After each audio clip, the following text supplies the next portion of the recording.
Bob Ross, the soft-spoken painter who didn't make mistakes, only happy accidents. We don't make mistakes.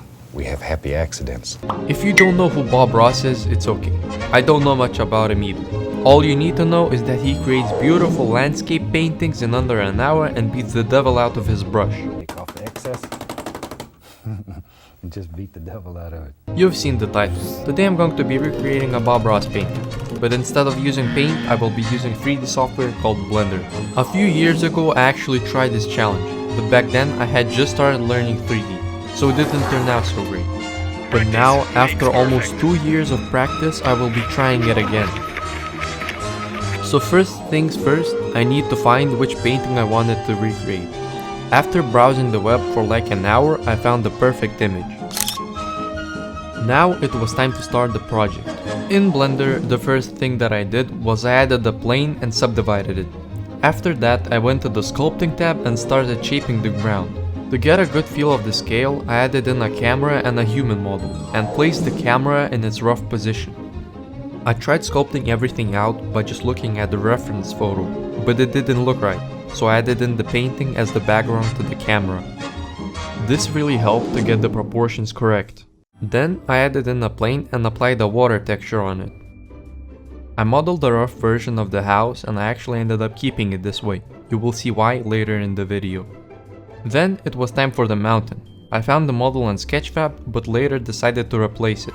From there on, I started adding vegetation to the scene using the botany addon, and I added all kinds of grass, trees, rocks and flowers.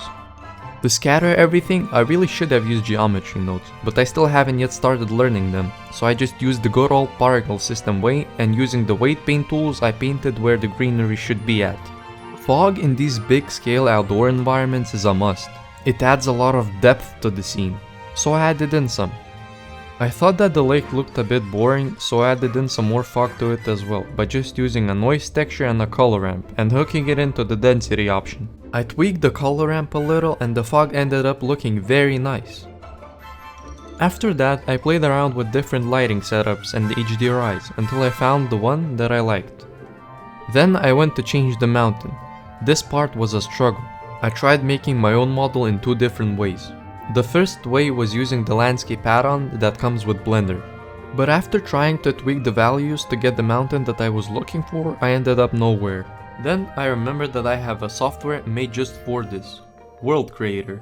But after countless hours of trying, I still didn't get anything remotely good.